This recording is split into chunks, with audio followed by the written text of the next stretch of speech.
E, inclusive, né, nessa pegada aí de Ambev que você falou, foi um dos mesmos motivos ali que eu vendi Bradesco. Eu tinha Bradesco antes daquela queda brusca ali que teve, né? Depois daquele balanço, né, de quase 17%. Eu vendi quase um mês antes, né? Foi não adivinhei, óbvio, né? Foi por outros motivos, né? Mas que foi justamente porque ela já é uma empresa, é vice-líder de mercado, né? Dificilmente vai crescer tanto a ponto de ultrapassar o Itaú, porque também não tem tanto mais mercado assim, né? Pelo tamanho dela já. Pode crescer, mas vai crescer ali o reloginho, né? Aos pouquinhos ali por ano, né? E ela, por ser já líder de mercado, ela deveria ser já a vaca leiteira, né? E como ela fazia parte da minha estratégia de dividendos, não fazia sentido manter uma empresa que não tinha mais para onde crescer, não tem crescimento e também paga 3%, 3, 4% de dividendos, né? Então, e olhando o histórico de pagamento de dividendos dela, ela também nunca foi uma excelente pagadora de dividendos. É por isso que eu vendi ela. Ela prefere fazer bonificações, esse é o foco Isso. dela. E eu tenho Bradesco pensando em ganho de capital puramente. Porque realmente dividendo não dá. Naquela quedona lá, né? Comprar na queda pensando no ganho de capital, porque ela ficou tão descontada que quando ela começar a voltar a dar os resultados anteriores, o preço vai saltar. E aí eu quero ganho de capital. Então ela faz, dentro da estratégia do Barsi, parte da carteira de oportunidades. Não é carteira de dividendo. Não dá pra dizer que o Bradesco é para dividendo. Não tem como você aí ressaltou. E aí, como ela fazia parte da minha estratégia de dividendos, estava na parte de dividendos, aí por isso eu vendi ela. E realmente pensei, né, em recomprar quando ela teve aquela queda lá, mas eu já tinha alocado capital em outra empresa. Por exemplo. Foi quando eu entrei na Brasil Agro, né? Eu já tinha alocado na Brasil Agro e preferi não entrar. E falando ainda de bancos, né? Você acha que esse é o momento de fugir de bancos como Santander, Itaú, até um Bradesco aí? Assim, o mercado, o setor bancário no Brasil já é muito consolidado, né? Não tem mais muito para onde crescer. E olhando assim o cenário mundial dos bancos mundiais, né? A tendência é justamente que esse lucro absurdo deles vá caindo ao longo do tempo, né? Até porque chegando concorrência, né? Não só bancária, mas de corretoras, enfim.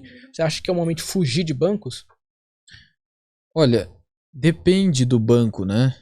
Vou ali no banheiro rapidinho, pode responder. Depende do banco. Por exemplo, Banco do Brasil ainda vai lucrar esse ano 37 bilhões.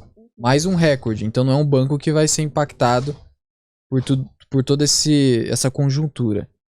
Agora, Bradesco teve todo o problema que eu já falei. De fato, os bancos não vão crescer muito.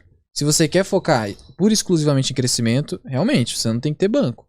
A não ser alguns bancos específicos, né, como o Banco Inter, mas nem está mais listado aqui, que pode crescer, o próprio Nubank, mas negocia múltiplos bastante duvidosos, talvez o BTG, né, que talvez seja um dos únicos bancos que possa ainda crescer, tomar fatia de mercado aqui no país, mas se você quer focar em crescimento, realmente não faz sentido ter bancos, tá? Agora, se você quer focar em dividendos, existem alguns bancos que pagam muito, como, de novo, o Banco do Brasil e até o Santander. Então, os bancos eles servem para te remunerar a título de dividendos, não para você conseguir valorizações consideráveis. Então, de fato, não há como esperar os bancos crescer. Na verdade, eles vão perder fatia de mercado ao longo do tempo. E é por isso que você tem que ter cuidado com o preço também, porque eles podem ficar por muito tempo andando de lado, até cair um pouquinho, porque eles não têm muito para onde crescer. Talvez no máximo cresçam 3% ao ano, 4% ao ano. Então, essa é uma cautela que tem que ter e entender qual é o propósito de ter uma ação bancária, né? Acho que isso que é importante para o investidor. Ele tendo definido qual o propósito que ele tem, não interessa qual empresa que ele tem, se ele sabe por que ele está comprando. É isso que é importante. Me veio à mente agora que o Barsi, ele fala que não investe no setor de varejo, ele não gosta do setor de varejo. O que você acha sobre o setor de varejo? Foi um dos passos, né, que eu coloquei lá no vídeo para você se proteger de armadilhas do mercado. Varejo, primeiro ponto. As margens do varejo são apertadíssimas, de tal modo que você via Magalu com juros baixos, com uma margem líquida. Quem não sabe, margem líquida é você pegar o lucro líquido e dividir pela receita líquida e multiplicar por 100. Você chega na margem líquida. Significa o quê? Se uma empresa ela tem como receita R$100 e lucra 2, ela tem uma margem líquida de 2%. Sim. Né? Ok. A margem líquida de Magalu já chegou no máximo ali a 4%.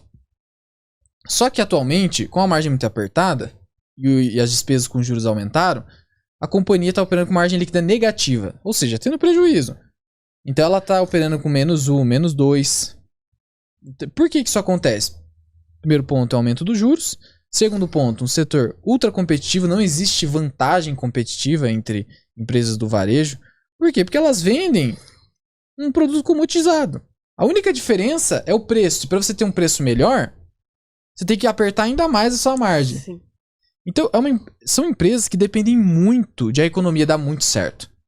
E no Brasil, onde a economia raramente dá certo, precisamos reconhecer, como que você vai investir no varejo? Se depende exclusivamente de uma economia pujante. Com um setor ultra competitivo em que, se você demitir o seu melhor funcionário amanhã, ele abre uma empresa que pode concorrer com você, porque é só vender commodities no geral, você só ganha pelo preço.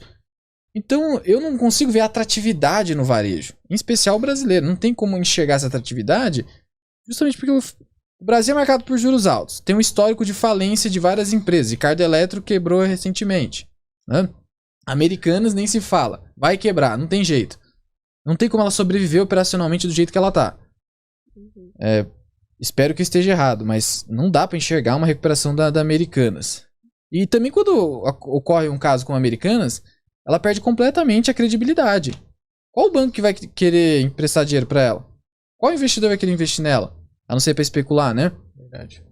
Então é difícil enxergar essa recuperação. Então esse é o problema do varejo. Margens apertadíssimas. E o Buffett não investe em empresas com margens apertadas. Porque ele sabe que você fica muito na corda bamba. Se der qualquer coisinha que der errado, você se ferrou, vai ter prejuízo. Então, por conta disso, e pelo histórico de quebra dessas empresas, e de ser ultra dependente de uma economia forte, não dá. Quando a gente investe, principalmente nessas nossas estratégias de ações brasileiras, a gente não pode ficar dependente da economia. A gente tem que, inclusive, fazer uma análise que não é top-down, que é olhar do macro para o micro. A gente vai fazer uma análise bottom-up. A gente vai pegar o setor e a empresa e verificar se tem como ele fazer parte da nossa carteira. E a gente só pode fazer isso em empresas que o setor é forte, o varejo não é, e que a empresa é forte, e geralmente empresas do varejo não são. Então, eu prefiro não. Faz todo sentido. Toalete, você faz a pergunta do Felipe, por favor? Felipe Reis, ele fez uma pergunta aqui, né? Ele investe só nos Estados Unidos, né? Uhum. Via a corretora aqui em Interactive Brokers, né? E ele perguntou se ele está errado em investir só nos Estados Unidos, né? Não sei se ele mora lá, né? Ou se mora aqui no Brasil e investe só lá. Não está errado. Só que ele precisa ter ciência que ele está trocando a oportunidade do mercado brasileiro. A gente está hoje com a bolsa de valores muito barata, claro.